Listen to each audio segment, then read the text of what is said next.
Muito bem, amigos, bem-vindos a mais uma aula para o nosso canal do YouTube. Hoje a nossa aula é sobre a logoterapia de Viktor Frankl e essa aula é destinada a você que sofre com ansiedade, se sente deprimido ou também tem pensamentos e ideações suicidas. Essa aula é para você. Meu nome é Arthur, sou psicoterapeuta clínico, atuo nas áreas já faladas, né? Depressão, crise de ansiedade e pessoas também que sofrem com ideações suicidas, tá bom? Por que logoterapia, né, pessoal? O Viktor Frankl, ele é o pai dessa escola, dessa vertente, desse viés de estudo da psicologia.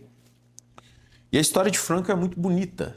Se vocês pararem para pensar, né? Na verdade, esse é um dos best-sellers dele, o Em Busca de Sentido. A história de Frankl acontece enquanto judeu, vivendo na Alemanha.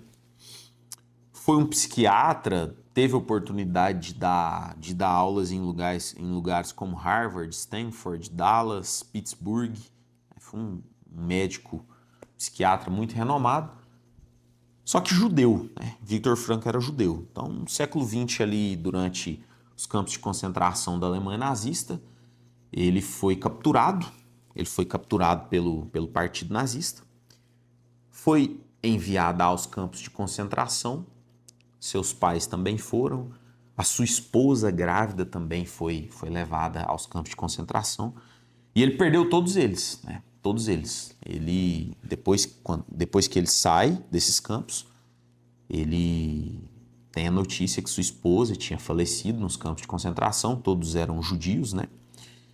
Então, é uma pessoa que começou a logoterapia de Frankl, esse Em Busca do Sentido, ele não foi construído em um consultório, né? Em um lugar aqui iluminado, controlado, onde a gente tem a oportunidade de gravar essa aula hoje. Viktor Frankl, para mim, é um grande autor, simplesmente pelo fato que a logoterapia, grande parte da logoterapia saiu da própria vivência dele em condições subhumanas, ao qual, na época em que ele viveu como prisioneiro da Alemanha nazista. Então, é interessante a história de vida de Frankl porque nos desperta muito sentido existencial quando a gente vê, por exemplo, ele percebendo alguns prisioneiros amigos dele, né, prisioneiros de guerra como ele, e ele percebia que muitos definhavam antes mesmo de perder a saúde física do corpo. Alguns já se entregavam à morte, né, antes mesmo de perder a saúde, de ficarem ali nos campos de concentração sofrendo, enquanto aqueles que tinham mais propósito ou mais esperança em sair daquela condição subhumana tinham muito mais chance de sair daquela condição triste, né? Daquela condição triste que foi os campos de concentração nazistas, de saírem vivos, né? Daquele local. Então, pessoal, essa aula ela não foi pensada para exigir força, motivação ou pensamento positivo, né? Ela parte do reconhecimento de que em certos momentos da vida, apenas permanecer já é difícil, né? Eu tenho a ciência de que quando nós lidamos, né, com pessoas que estão com pensamento suicida, com ideações suicidas, é muito seria muito hipócrita da minha parte falar para uma pessoa que está pensando em dar cabo à própria vida, simplesmente receitar para ela levantar da cama e praticar uma atividade física, né? Seria muito hipócrita da minha parte, porque não é assim que o corpo e as emoções elas são reguladas, principalmente quando nós chegamos num nível grave de ideação suicida, né? Um nível grave de pensar em dar cabo à própria vida. Então essa aula, né? Essa aula não é, a gente não busca eliminar a dor de você que está assistindo ela logo de cara, né? Mas compreendê-la. Talvez a maior importância que nós temos nessa aula ao falar de logoterapia não é tentar acabar com a dor, é tentar minimamente compreendê-la. As raízes de onde ela vem, qual o sentido, qual a mensagem que ela nos traz e, principalmente, o que nós podemos tomar de atitude diante dela. Né? O que nós podemos, né, de qual maneira mais honrosa nós podemos nos portar diante da dor. Né? Então, né, aqui não vamos exigir respostas, apenas a nossa presença. E o simples fato de nós estarmos, né, você estar nessa aula aqui, já denota uma grande capacidade de resistência, é sinal que você quer permanecer entre nós. Né? Isso já é uma grande força para quem está passando por esses momentos na vida. Perfeito?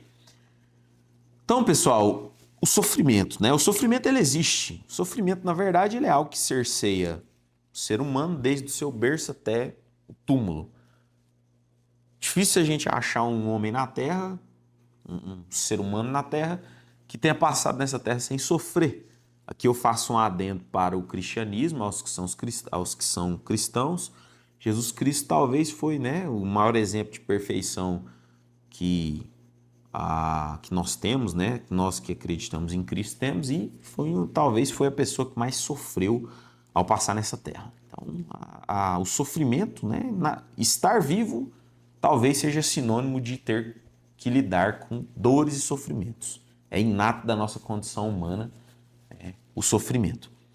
Ele cansa, confunde e por vezes parece não ter fim.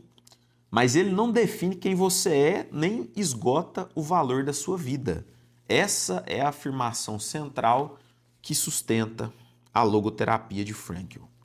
Sofrimento, ele existe, né? Sofrimento, ele existe. Todos nós estamos fadados a passar por ele, mas ele não define quem você é, ele não define quem você é, e nem esgota o valor da sua vida. Ou seja, não é porque você está sofrendo agora que você vale menos do que quando você não sofria essa dor que você está passando nesse momento.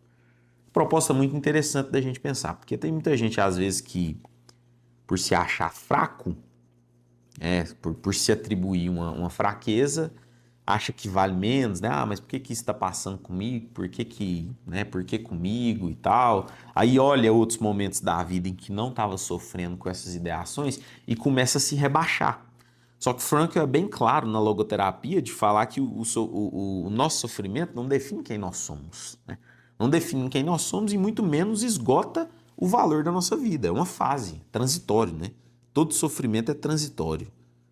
Então, por mais que algumas dores na Terra elas pareçam, né? Elas têm a falsa ilusão de que elas não terão fim. Todo sofrimento ele tem esse caráter de transitoriedade. Ele passa, né? Chico Xavier falava que tudo passa, meu amigo, tudo passa. Os bons momentos quanto os ruins, todos eles passam. Então, em momentos que a gente está em extrema felicidade, é interessante que a gente guarde determinados limites para saber que nenhuma felicidade ela é eterna, do mesmo jeito que nenhum sofrimento também na Terra ele não é eterno, né? Então, é um conceito aqui a respeito da dor e do sofrer. Como a gente já falava no início da aula sobre a biografia de Frankl, eu gosto sempre de explicar os autores que eu trago aqui para vocês verem que são pessoas que têm embasamento no que falam e no que trazem para nós nas ferramentas de psicologia que eles nos ofertam. Frankl é uma pessoa que eu admiro muito, né? É um entusiasta, um psiquiatra, um entusiasta do sofrimento e do estudo do comportamento da dor humana, que eu admiro muito justamente por eu falar para vocês que ele passou a dor na própria pele. Enquanto ele estava nos campos de concentração nazista, ele já escrevia, né? Ele já tinha alguns escritos que ele perdeu no campo de concentração e após ele sair, ele lança o seu Em Busca de Sentido, né? Depois de alguns anos, ele lança essa autobiografia, inclusive é uma forte recomendação que eu faço para você que está passando às vezes por um momento difícil na sua vida. Esse livro aqui vai ser de valiosa leitura para você ver como que uma pessoa, né, passou de maneira tão nobre pelos sofrimentos igual ele passou, né? Aqui a gente está falando de perder famílias para câmaras de gás, por exemplo, né? Quando ele saiu dos campos de concentração, ele já não tinha nem pai, nem mãe, nem esposa, nem filhos, né? A esposa grávida também foi morta pelos alemães, para vocês verem o tamanho. E ainda assim, apesar de tudo isso, ainda assim ele consegue sair dos campos de concentração e continuar sua história de vida, né? Continuou escrevendo, continuou ministrando as suas aulas, e hoje talvez seja um dos maiores nomes que a gente possa usar na psicologia, no combate e na prevenção às ideações suicidas, né? Então, Viktor Frankl foi psiquiatra e neurologista austríaco, fundador da logoterapia, judeu, viveu uma das experiências mais extremas do século XX, os campos de concentração nazistas. Nesse contexto, perdeu o pai, a mãe, o irmão e a esposa que estava grávida. Frankl não construiu sua teoria em um consultório confortável, mas em meio à fome, né? Meio à fome, ao frio, à extrema violência a que os judeus eram submetidos nos campos de concentração e às humilhações sistêmicas. Ainda assim, percebeu algo decisivo. Mesmo quando tudo é tirado do ser humano, permanece uma última liberdade interior. A liberdade de escolher a própria atitude diante do sofrimento. Isso aqui é muito forte, né? Então, mesmo quando é retirado tudo do ser humano, mesmo quando porventura te tirem seu dinheiro, seu carro, suas roupas, sua família, ainda assim as pessoas não conseguem tirar algo de nós, que é a nossa própria atitude diante do sofrimento pelo qual a gente passa. Então, nós temos a escolha de sofrer de maneira resignada, né? De maneira enfrentando aquela dor, ou nós temos também o direito de desistir daquela dor, né? Nós temos o direito de desistir daquela dor. Não é isso que Frankl nos traz na sua obra, na sua própria vida, que é a sua grande obra, né? Então, ao ser deportado, Frankl levava consigo o manuscrito de um livro. Ele estava desenvolvendo já um livro para falar sobre algumas questões existenciais do ser. O texto foi destruído ao chegar aos campos de concentração. Para não sucumbir ao desespero, ele decidiu reconstruir mentalmente a sua obra, frase por frase. A decisão não foi intelectual, mas foi uma decisão de vida, ter uma tarefa. Então ele já chega no campo de concentração, perdido, sem pai, sem família, sem irmão, sem mãe, sem esposa e sem os seus manuscritos do livro. Então ali dentro do campo de concentração ele já tinha uma tarefa nova, que era conseguir reescrever seu livro mentalmente, porque até para achar uma caneta e um papel no campo de concentração era algo absurdo, para vocês terem ideia de como que os judeus eram privados, né? Seus cabelos eram raspados, todos os seus corpos eram raspados, seus bens eram absolutamente todos os bens eram retirados, desde joias, camisas, sapatos, adereços, tudo era retirado deles. E depois, né, com o tempo ali, eles conseguiam negociar entre eles, o próprio livro aqui fala, uma sopa de batata por um par de sapatos, uma sopa de batata por dois cigarros, para vocês terem ideia do tamanho do que foi o Holocausto, né? Para não sucumbir ao desespero, ele decidiu reconstruir mentalmente a obra frase por frase. Perfeito. Ter uma tarefa, um sentido a cumprir, tornou-se um eixo de sustentação psíquica para Frankl nos campos de concentração. Então, aqui ele já, né, tinha essa questão de uma tarefa a cumprir, uma missão a cumprir ali dentro. Frankl percebeu que não era a esperança abstrata que mantinha as pessoas vivas, mas a consciência de que ainda havia algo a ser feito. De que ainda havia algo a ser feito. Então, pessoal, muitas vezes a depressão, a ideação suicida, ela surge de um pensamento de vazio existencial. Às vezes é um momento em que você que está deprimido, você olha para sua vida e você não consegue ver mais sentido existencial na sua vida, né? A vida perde o sentido mesmo. A pessoa olha para um lado, olha para o outro. Às vezes o casamento acaba, distancia da família, o dinheiro acaba, a empresa quebra, você tem uma vida... Você tinha até então quem tinha uma vida com muita fortuna, com muitos bens, o cara quebra da noite para o dia, se vê sem nada, e aí talvez a gente tenha essa quebra desse sentido existencial da vida. Vocês vão ver que a logoterapia ela é muito interessante porque não é que o sentido acaba, né? Não é que o sentido da nossa vida acaba, é que talvez a gente perda ele de vista. A gente, em determinadas fases da nossa vida, a gente perde um pouco assim o leme daquilo que nos sustentava na Terra, né? Isso não quer dizer que ele ainda não exista, isso quer dizer só que a gente perde ele mesmo. Isso pode se dar de diversas maneiras, né? Às vezes a gente perde o sentido existencial por falha moral da nossa parte mesmo, né? Pessoa que, por exemplo, tinha um Deus, acreditava que ser bom valia a pena, começa a pensar só em dinheiro, só em dinheiro, só em dinheiro, só em dinheiro, e quando ela vê, ela está traindo as próprias ações que ela julgava errado por mais dinheiro. Talvez uma pessoa que toma esse caminho, que trilha esse caminho, ela vai chegar daqui 20 anos, vai olhar para trás e vai falar, poxa, mas parece que a minha vida realmente perdeu sentido.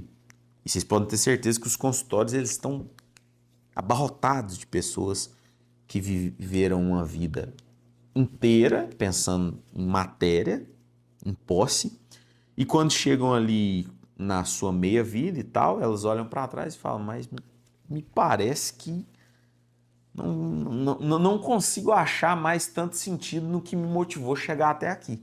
A pessoa olha para trás, ela passou por cima de família, de esposa, passou por cima de amigos que queriam o próprio bem dela unicamente para conquistar mais dinheiro. Talvez isso seja um choque de realidade existencial que permeia os consultórios psicoterapêuticos e psicológicos hoje em dia. A vida perde sentido, né? O nosso papel enquanto logoterapeuta é talvez fazer você olhar para pequenas coisas na época em que você vivia uma vida plena e se perguntar para onde foi que você deixou os trilhos da sua vida te levar ou para onde você guiou os trilhos da sua vida. Tem muita coisa que hoje faz muito sentido para mim, analisando, que eu acho que eu não deveria ter parado de fazer, né? Um grande exemplo é a prática da atividade física durante 5 anos da minha vida. Esse ano eu já retomo algumas práticas esportivas e eu vejo que é algo que eu não deveria ter parado, né? Jamais deveria ter parado, fazendo essa análise, essa reflexão. Talvez dinheiro no mundo nenhum valha para mim hoje o prazer que é você ter 1 hora do dia para você praticar uma atividade física. Então, hoje eu tenho isso pacificado dentro de mim. Então, assim como eu consigo chegar a essa reflexão hoje, talvez a logoterapia ela seja a ferramenta de reflexão para que você possa analisar quem você é hoje, quem você foi no passado e talvez as atitudes que te distanciaram daquela pessoa que você era, mais feliz, mais saudável, convivendo com melhores pessoas ao seu redor, né? Então é um pouco da logoterapia também. Frankl observou que muitos prisioneiros morriam antes mesmo do colapso físico. Eles desistiam interiormente. Olha só. Então, enquanto ele estava ali nos campos de concentração, ele tinha acesso a muitos prisioneiros como ele. Eles dormiam ali eles dormiam em locais preparados ali para dormir várias pessoas aglomeradas, né? Várias camas, e várias pessoas todas juntas. Então ele tinha muito contato com outros prisioneiros assim como ele, né? Uma rotina de trabalho árduo. Eles trabalhavam, por exemplo, perfurando gelo, abrindo novas estradas para a Alemanha, e eram trabalhos extremamente desgastantes e braçais.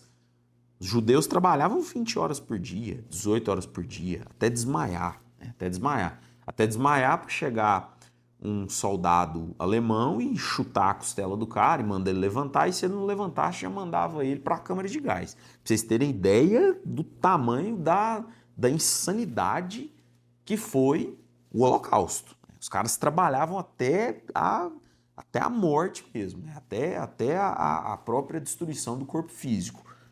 E a comida extremamente regrada, sopa de batata, né? O livro só fala de sopa de batata, extremamente só sopa de batata e muito assim.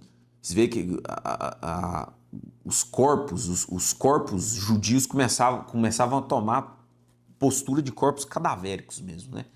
Pouca massa magra, pouca massa muscular, muita atividade física, as pessoas iam definhando e entrando numa magreza profunda. O que o Frankl começou a perceber enquanto ele atuava nessa questão? Que muitos prisioneiros morriam antes mesmo de definhar fisicamente. Muitos deles. Eles desistiam interiormente. Outros, mesmo extremamente debilitados, já com os corpos esqueléticos, com os corpos extremamente debilitados, resistiam por mais tempo. A diferença não estava na força física. Olha que loucura. A diferença não estava nos corpos físicos propriamente ditos, mas na presença de um para que viver. Para que viver. Muitos que conseguiam continuar vivo, como era o caso dele, ele só soube da notícia do falecimento da sua esposa depois que ele saiu. Depois que ele sai do campo de concentração. Então, uma coisa que motivou muito ele a continuar vivendo era reencontrá-la. Então, sempre durante o campo de concentração, ele sempre projetava o pensamento dele, mesmo sofrendo como um escravo mesmo, ele projetava o seu pensamento no dia que ele ia reencontrar a sua esposa. E mais um dia, e mais um dia. Então, para ele, cada dia que passava no campo de concentração era um dia a menos que ele tinha de estar próximo à sua esposa, né? Era um dia mais próximo da sua esposa. Então, ele sempre trata muito isso no livro, né? Então, assim, é um pouco, né, do nascente da logoterapia. O ser humano não é movido apenas pela busca de prazer ou de poder, mas, sobretudo, pela busca de sentido. Então, muitos falam na Terra, né, que nós sempre nos movimentamos aí por prazer e poder, só que talvez em um grau, em uma ascensão mais digna do ser humano, talvez em uma ascensão um pouco mais transcendental, nós nos movemos na Terra em busca de sentido. Não é só pelo dinheiro, não é só pela fama, não é só pelo que as outras pessoas podem me agregar, mas talvez seja também pelo sentido existencial que eu vim cumprir a Terra. É muito interessante quando a gente começa a trabalhar esse caráter existencial nas nossas vidas, porque a gente começa a ter uma vida mais redimida, né? A gente começa a querer ter uma vida, ser bom, não porque a outra pessoa tem algo a agregar na minha vida, mas ser bom porque eu quero cumprir um sentido mesmo existencial de bondade, né? Isso é muito interessante. Quando o sentido se rompe, a vida perde a direção, que é muitas vezes onde a gente tem as ideias suicidas, né? Minha vida perde o sentido. Tudo que eu fazia anteriormente já não faz mais sentido para mim.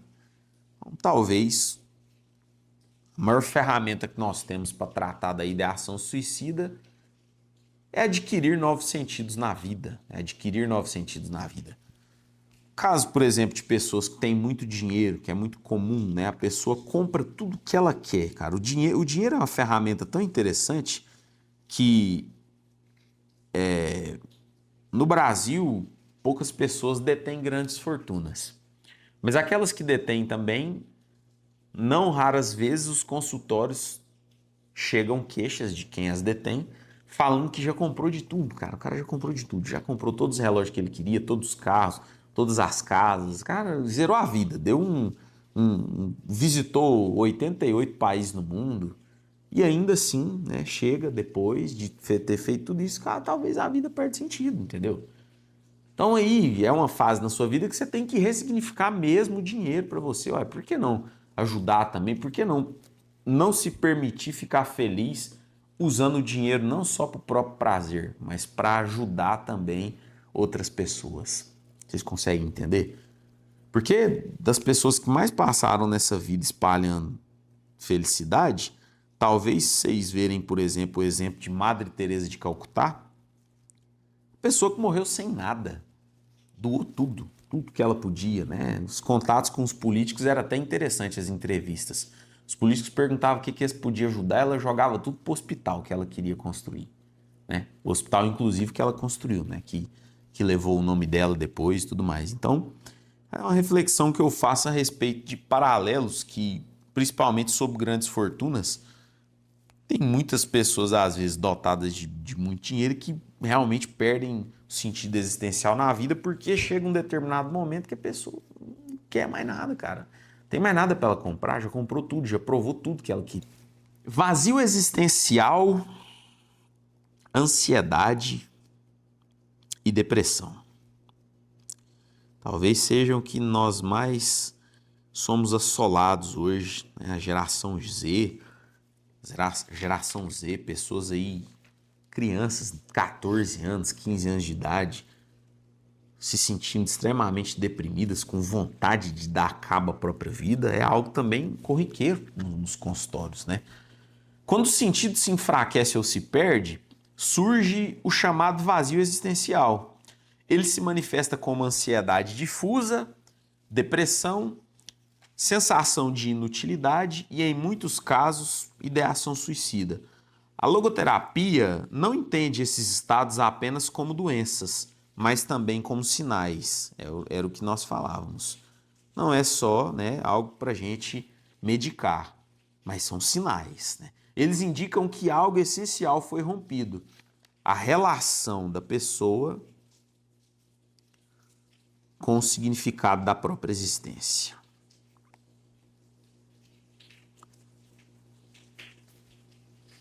E isso é muito simbólico. Isso é muito simbólico. Isso é muito simbólico.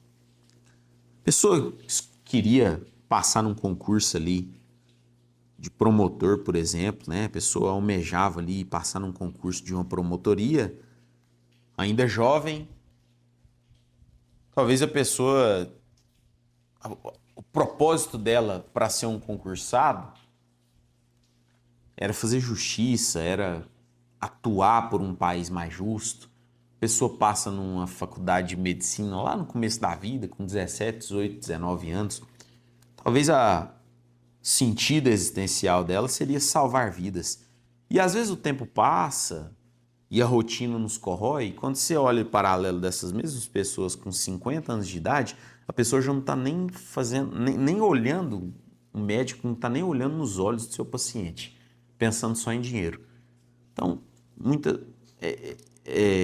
faz parte da logoterapia a gente analisar para o passado e olhar para quem nós fomos e nos perguntar o que nos motivou a escolher aquela profissão, né?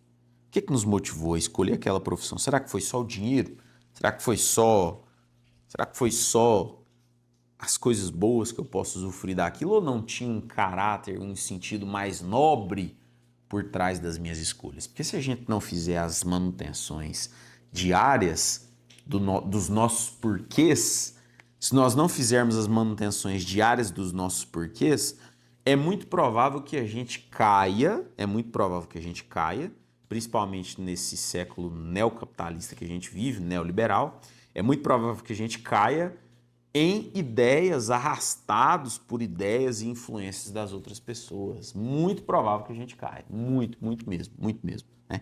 Essa era onde a rede social vende só luxo, vida feliz, onde as pessoas escondem tudo de ruim que elas têm nas suas próprias existências e mostram só o lado feliz do negócio, né? Mentem, iludem, trapaceiam, roubam.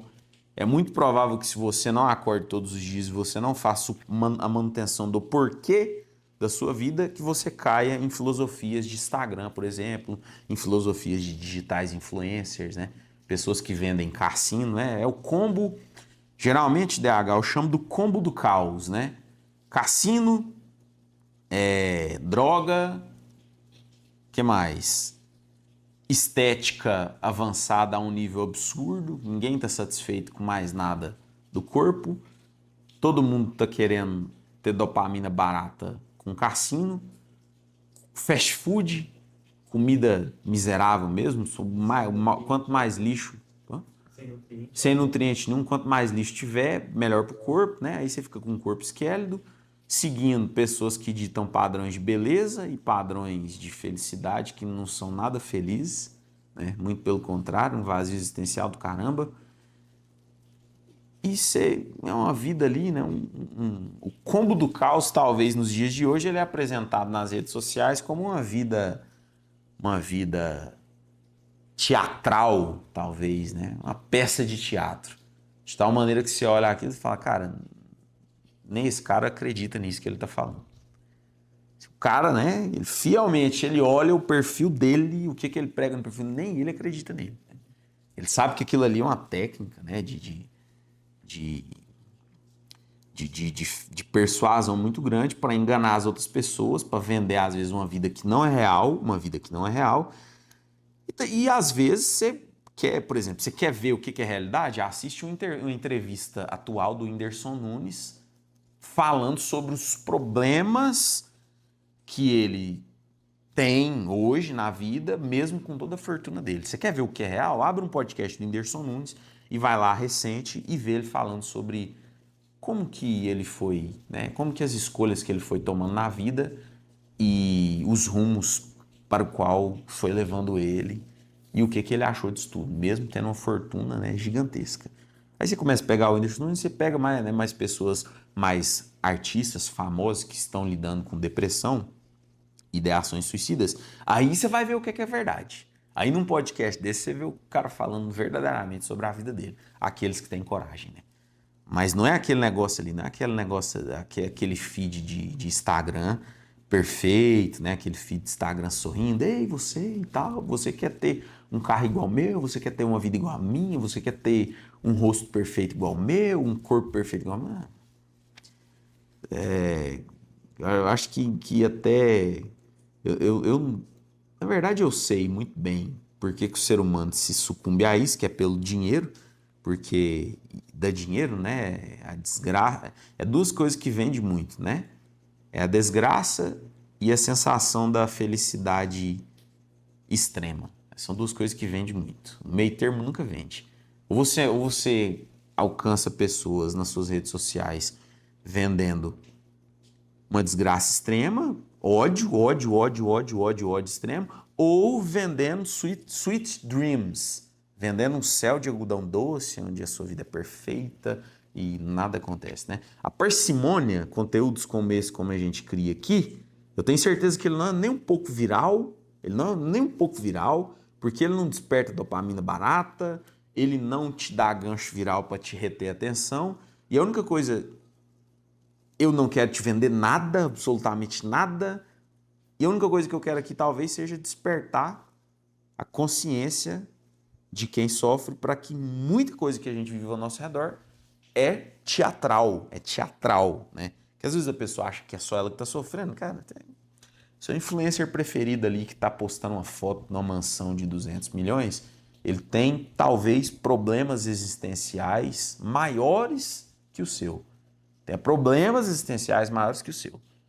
né? Tenha problemas familiares maiores que os seus. Pessoas tentando matar o cara para tomar a fortuna dele. Olhar para um lado e para o outro e não saber nem em quem confiar e nem saber quem que gosta dele por quem ele realmente é ou pelo dinheiro que ele tem. Vocês conseguem entender? São também relatos, né, que eu acompanho dia após dia no consultório e que faz total sentido. Então, pessoal, a logoterapia não entende esse vazio existencial apenas como doença, mas também como sinal. Eles indicam que algo foi rompido, que é a relação da pessoa com o significado da própria existência, como nós falamos, né? Para Frankl, o sentido da vida não é criado arbitrariamente. Ele é descoberto na relação com a realidade. A pergunta fundamental não é, olha só, a pergunta aqui fundamental não é o que eu espero da vida. É interessante isso, né, DH? Às vezes, quando eu era criança, tia de escola pergunta muito pra gente, o que você quer ser quando você crescer? Eu nunca consegui formular exatamente uma resposta para essa pergunta. Talvez porque, desde novo, eu nunca me fiz a pergunta, né, do que eu espero da vida, mas sim o que a vida espera de mim. Então, isso aqui, né, o que a vida espera de mim é muito forte. Porque enquanto a gente tenta manipular muitas variáveis, enquanto a gente tenta ser um manipulador de variáveis, a gente está tentando realmente agir de acordo com o que a gente espera da nossa vida. Ah, eu quero ser multimilionário, eu quero, né, herdar, eu quero construir uma empresa do zero e fazer ela bater 28 dígitos, eu quero fama, eu quero sucesso, eu quero que as pessoas me notem. Tudo isso é o que você está esperando da vida. Mas muitas vezes a gente não pergunta, a gente não tem a hombridade de perguntar, tá, e o que a vida espera de você? O que será que a vida espera no meio em que você nasceu, na situação que você veio ao mundo, nas pessoas que te rodeiam? O que será que a vida espera de você? Aonde será que é um lugar que você precisa ocupar na sua própria vida, na sua própria existência? É por isso que eu sempre tive muita dificuldade de responder a perguntas como o que você quer ser quando crescer? Cara, eu ainda preciso viver, né? Eu ainda preciso viver, ainda preciso colher experiências dessa vida para justamente responder essa pergunta. O que a vida espera de mim? O que a vida espera de mim? Hoje eu tenho claro algumas coisas. Hoje eu sei que a clarividência que eu tenho, por exemplo, com mais de 400 obras lidas até hoje, talvez a vida espere de mim que eu consiga ajudar pessoas que não tiveram acesso ao conhecimento que eu tive de maneira mais fraternal, talvez, né? De maneira mais fraterna. Então, né, enquanto muita gente corre de assuntos como suicídio, depressão e ansiedade, eu vou para dentro deles. É até engraçado. Eu já vi psicólogo saindo de setting terapêutico porque não aguentava mais escutar tanta tristeza, e eu parece que eu sou movido para dentro dela, né? Quanto mais oportunidade eu tenho de falar sobre isso, parece que mais sentido existencial eu tenho. Lógico, de maneira respeitosa e de maneira instrutiva, né? De maneira respeitosa e de maneira instrutiva. Então, também é uma sacada que Frankl teve muito grande na mente dele, né? A pergunta fundamental não é o que eu espero da vida, mas sim o que a vida espera de mim nesse momento. Você já pensou o cara chegar numa constatação dessa? Porque para mim é muito fácil falar de valores existenciais, nascido num lar que me propôs amor, estudando em escolas que me deram oportunidade de desenvolver a minha cognição, em faculdades e acessos a todos os livros que eu quis ter na minha vida, eu nunca tive dificuldade de ter acesso a isso. Para mim é muito fácil. Mas vocês já pensaram, por exemplo, no caso do Frankl, cara, num campo de concentração, dor, sofrimento, tristeza, miséria, corpos esqueléticos vagando pelos campos de concentração. E Frankl perguntando o que a vida espera de mim nesse momento. Vocês já pensaram? Eu já pararam para pensar que loucura isso? Que loucura. Os caras ali rezando para morrer, né? Tinha cara ali rezando para morrer no próximo dia, que não aguentava mais aquele sofrimento, não aguentava mais passar fome, trabalhava 18 horas por dia, batendo picareta no gelo, abrindo estrada, abrindo ferrovia de trem na Alemanha, no meio daquele inverno alemão desgraçado. O cara trabalhava 18 horas por dia, chegava no fim do dia, não tinha nem um prato de comida para comer, era uma sopa de batata podre, de qualquer jeito. Os caras querendo morrer no próximo dia e Viktor Frankl perguntando, né? O que a vida espera de mim? Qual que é o sentido de eu passar por isso aqui? O que me espera amanhã? O que é? Qual é a mensagem que eu posso ter aqui? É resignação? É ser mais forte? É viver, talvez enfrentar as dores de maneira mais resiliente, de maneira mais digna, né? De maneira mais honrosa? O que a vida espera de mim? Uma pergunta, obviamente, muito subjetiva. Cada um de nós tem... A vida espera alguma coisa de cada um de nós. Não tem como falar que isso é igual para todo mundo. Mas é uma pergunta de caráter filosófico mesmo, né? Que talvez você que está passando por uma dificuldade, pensando em dar cabo à própria vida, se você refletir bem, né? Se você tiver essa hombridade de pensar o que a vida espera de você, talvez você consiga achar excelentes respostas para esse vazio existencial que, porventura, toma conta da sua vida neste momento, né? Sabendo que isso é transitório. Sabendo disso, Frankl também, né, descreve na logoterapia 3 vias para o sentido. São 3 caminhos principais pelos quais o sentido pode ser encontrado, né, em busca desse sentido existencial.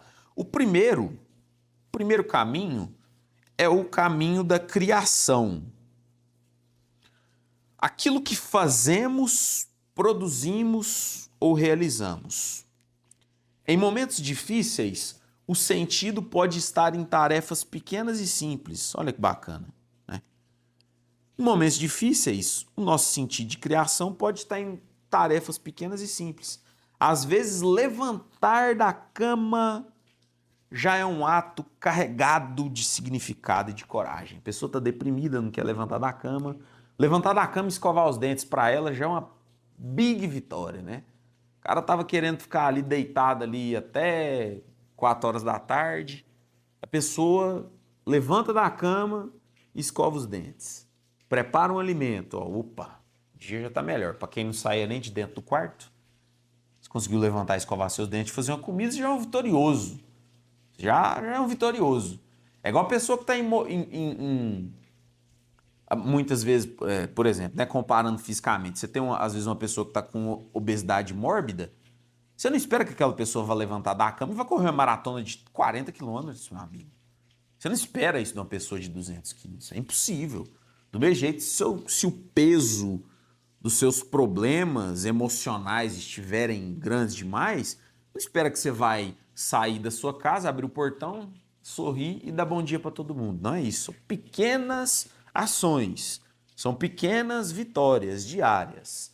Pessoa que está com 200 quilos, a gente espera que ela pelo menos levante da cama dela e faça uma pequena caminhada. Depois, talvez, uma hidroginástica e começar a controlar a alimentação, para que pouco a pouco ela consiga fazer atividades físicas mais avançadas, mais elaboradas. Do mesmo jeito, de algumas maneiras que a gente se encontra espiritualmente e mentalmente. Às vezes você deixou chegar no nível na vida, você não está conseguindo nem trabalhar mais, está conseguindo sair do seu quarto, cara, é pequenas ações, Sair do quarto, escovar os dentes, tomar um banho, né? Tomar um banho, cuidar da própria aparência. Vai lá, faz a barba, corta o cabelo, mulher volta a ter prazer em fazer a unha. Vocês entendem? Então, pequenas coisas que a gente vai angariando ali ao longo desse dia. Conversar sobre as dificuldades que você tem, né? Não guardar só para si.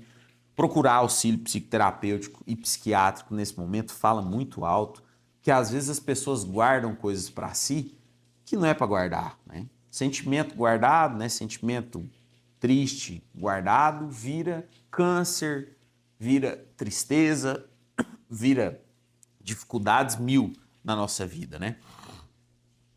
O segundo caminho do sentido, né, dessa volta, dessa busca do sentido para Frankl, é a experiência. A experiência é tudo aquilo que nós recebemos da vida. O amor, os vínculos, a natureza, a arte e a espiritualidade podem oferecer sentido mesmo em contextos de dor. Interessante isso, né? Tem dia, às vezes, que o dia não vai bem e tal. Talvez a minha via da experiência seja receber um beijo do meu filho quando eu chego em casa. Olha que bacana. Às vezes o dia foi um caos completo, uma loucura, uma bagunça, tem coisa que você não consegue resolver, você recebe informação de um lado que você não consegue digerir, aí você chega em casa, meu filho de quase 2 aninhos pega e me dá um beijo no rosto. Pronto, acabou. Aí é a via da experiência, é quem eu gosto, é quem eu amo, é quem eu tenho vínculo, né? Então talvez seja um momento de você pensar naquelas pessoas que querem o seu bem, né? Que as pessoas que querem o seu bem.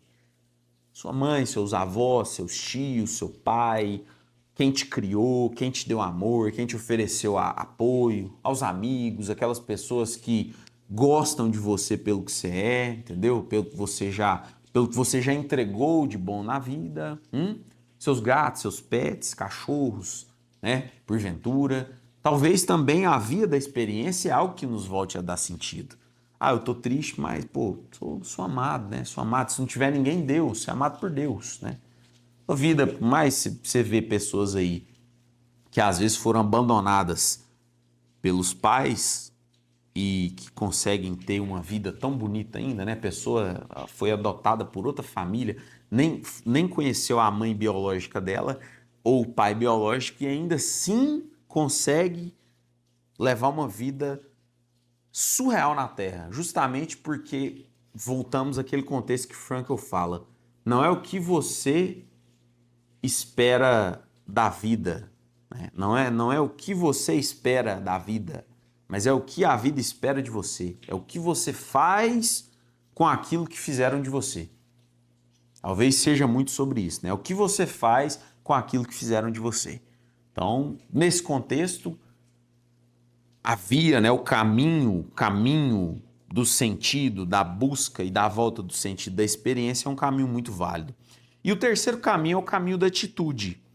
Quando não é possível mudar a situação, ainda é possível escolher a postura interior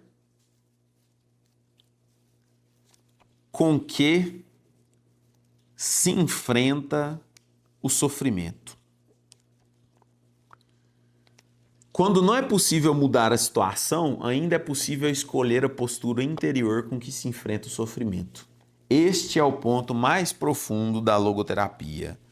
Era sensacional isso aqui, né, DH?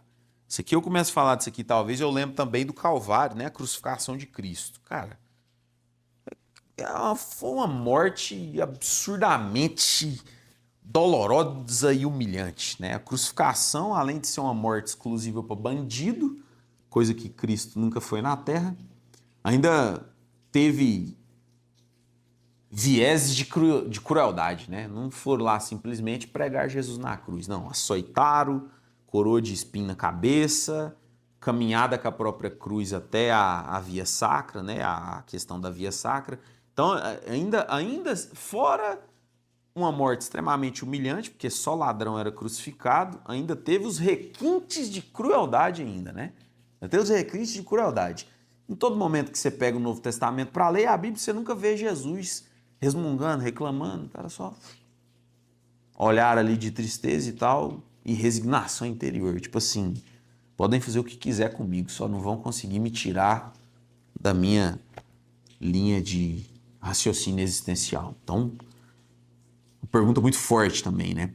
Quando não é possível mudar a situação que às vezes a vida te colocou, ainda é possível escolher a postura interior com que se enfrenta o sofrimento. Nós ainda temos essa escolha, né? Quando tudo nos é retirado, a gente ainda tem a escolha de o que fazer com aquilo que nos imputam. A logoterapia não romantiza a dor, mas também não a nega, pessoal. Sofrer não é fracassar, resistir não significa não sentir dor. Resistir significa permanecer fiel à própria dignidade, apesar da dor. Frankl afirma que o sofrimento deixa de ser apenas sofrimento quando encontra um sentido. Isso não elimina a dor, mas a transforma em testemunho, né? Em testemunho para a humanidade. Isso é muito forte. Muito forte. Porque você poderia ter aí, às vezes, uma pessoa que, como eu diria antes, né? A pessoa que foi abandonada por pai e mãe, pessoa que foi adotada, não conhece nem sua família biológica. Você poderia ter uma pessoa, às vezes, cara, que detém um ódio do ser humano absurdo. A pessoa quer acabar com todo mundo e tem um ódio da vida e sentimento de mágoa, rancor, ressentimento por todos aqueles ao redor dela. Mas você tem muitas vezes uma pessoa, às vezes, que é adotada, cara, a pessoa decide abrir um abrigo, já tem histórias dessa. A pessoa, às vezes, foi adotada, depois a pessoa, pô, um casal de desconhecidos me ajudou, eu vou fazer mais pela humanidade. A pessoa vai lá e cria um abrigo para órfãos. Aí você pega dois paralelos e fala, pô, o que pode significar isso, se não o sentido que a gente dá para nossa dor? O que pode significar isso, se não com aquele termo, né? O que fazemos daquilo que fizeram de nós, né? O que fazemos daquilo que fizeram de nós? O que fazemos daquilo das circunstâncias que a vida nos pôs? Enfim. Então, pessoal, na visão de Frankl, o desejo de morrer raramente é desejo de morte. Isso aqui também é interessante, para às vezes você está passando por pensamento suicida, ideação suicida. Isso aqui também é algo interessante, né? O desejo de morrer raramente é desejo de morte. Ele costuma expressar o desejo de acabar com a dor.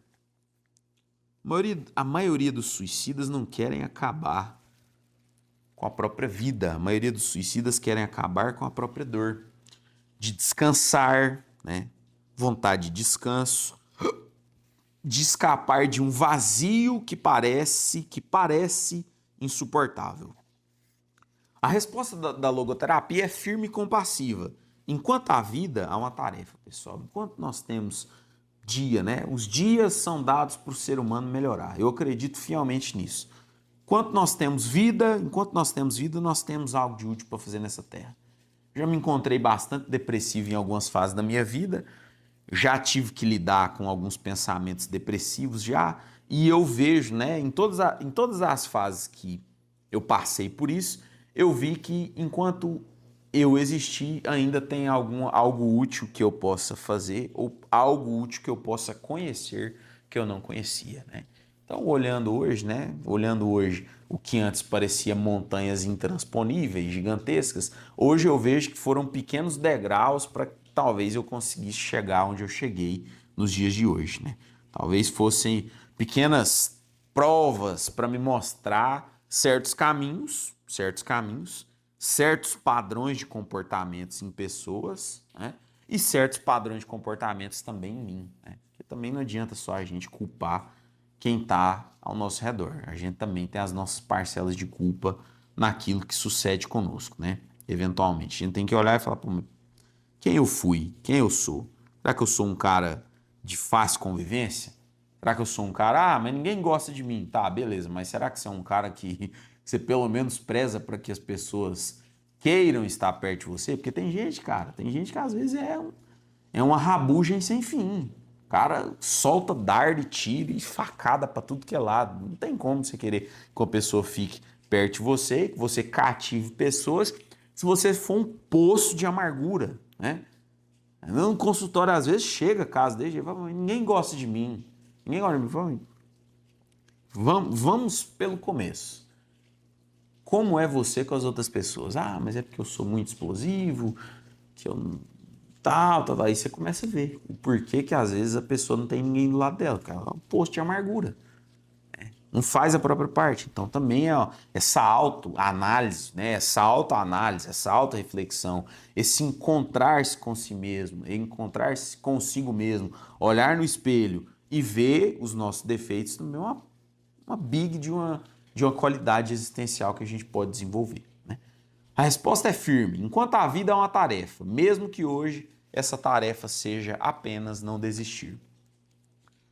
Então, pessoal, para a gente encerrar a nossa aula da logoterapia de Frankl, esse conteúdo é muito bacana, né?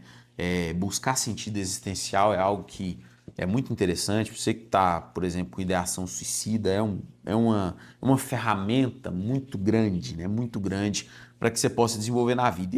E existem alguns exercícios de reflexão, né? Passar 3 exercícios aqui para que a gente possa fazer junto. Primeiro exercício. Diante do que estou vivendo agora, o que a vida espera de mim hoje? Não amanhã, mas agora. Diante do que nós estamos vivendo agora, nesse momento. O que a vida espera de mim no hoje? Que eu levante, que eu tome um banho, que eu escove os dentes. O que a vida? Amanhã é depois, amanhã é outro dia, mas no agora. O que a gente pode fazer que a vida espera de nós no agora, né? O que a vida espera de nós no agora? Segundo exercício. Reconhecer pessoas, você vai reconhecer pessoas, vínculos ou responsabilidades que ainda mantêm você ligado à vida. Você vai pegar uma folha, você vai descrever ali. Quem é ligado a mim diretamente? Minha esposa? Quem é mais ligado a mim? Quem precisa de mim, né?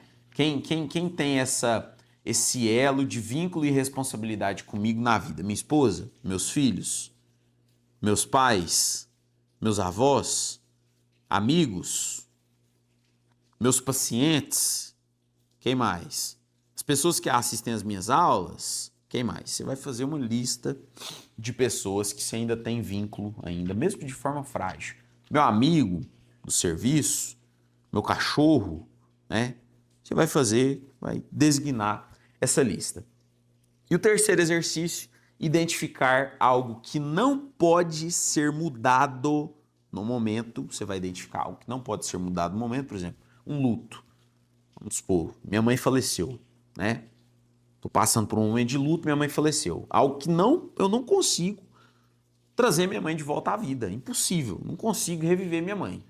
É impossível trazer minha mãe de volta à vida. Então, é um exemplo de algo que não pode ser mudado naquele momento e perguntar-se qual atitude digna pode ser assumida naquele momento. Será que não tem pessoas ao meu redor que eu posso consolar? Será que não tem familiares que precisam de mais ajuda naquele momento? Entendeu? Você vai conseguir conspirar, refletir e teorizar na sua mente esses 3 exercícios para que você, né, possa continuar na busca do seu sentido existencial. Perfeito? Permanecer vivo, pedir ajuda, pessoal, respirar mais um dia, tudo isso pode ser hoje o sentido mais alto possível, né? Não é vergonha você pedir ajuda. Isso também é algo que eu descobri bastante. Demorei muito tempo para descobrir na minha vida. Pedir ajuda não te faz mais fraco que ninguém, né? Aprender a pedir ajuda não te torna mais fraco que ninguém. Muito pelo contrário. É uma atitude extremamente corajosa, né? Chegar alguém e falar, cara, não tô bem não. Chegar num amigo e falar, bicho, tô umas ideias aí, né? Começou a passar alguns pensamentos na minha cabeça que eu não tô bem. Isso não te faz uma pessoa fraca, né? Muito pelo contrário, te torna uma pessoa muito forte em assumir as suas próprias dores, né? E para isso, no Brasil, a gente tem um canal de... Na verdade, a gente tem, né? Primeiramente, eu gostaria de deixar o meu WhatsApp nessa aula no YouTube, ele fica sempre embaixo na bio. Você tem o meu WhatsApp para contato, eu queria deixar ele à disposição, caso você esteja passando por um momento difícil na sua vida que você não consiga conviver sozinho. E o Brasil também, a todo momento, 24 horas, a gente tem a campanha de valorização da vida, o Centro de Valorização da Vida, ao qual eu fui voluntário. Eu já atuei no CVV. E o número dele é 188, tá?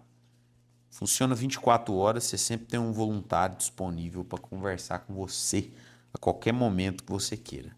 Só discar 188 que o CVV ele funciona 24 horas e o CVV ele tem demonstrado aí resultados grandiosos em salvar pessoas desse pensamento muito triste que é o pensamento de autoextermínio. Perfeito? Você não está sozinho caso você esteja passando por um momento que você não consegue vivê-lo e suportá-lo de maneira sozinha. meu WhatsApp para contato nesse vídeo ou 188 24 horas por dia no Centro de Valorização da Vida, tá bom? Sua vida é muito importante, saiba que pedir ajuda não é ato de fraqueza, e sim um ato de muita, mas muita coragem, né? Lembre-se que todo sofrimento ele é transitório, nada dura para sempre, da mesma maneira que os momentos alegres passam, sofrimentos também passam, né? Eu te desejo que você tenha uma vida plena e que você tenha força, eventualmente, para passar desse momento que você passa na sua vida hoje, perfeito? Essa foi a nossa aula, a aula 4 da nossa playlist no YouTube.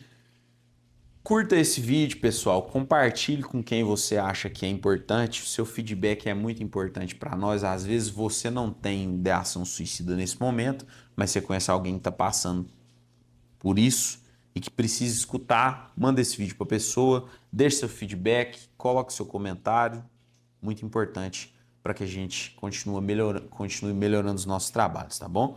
Essa foi mais uma aula e até mais.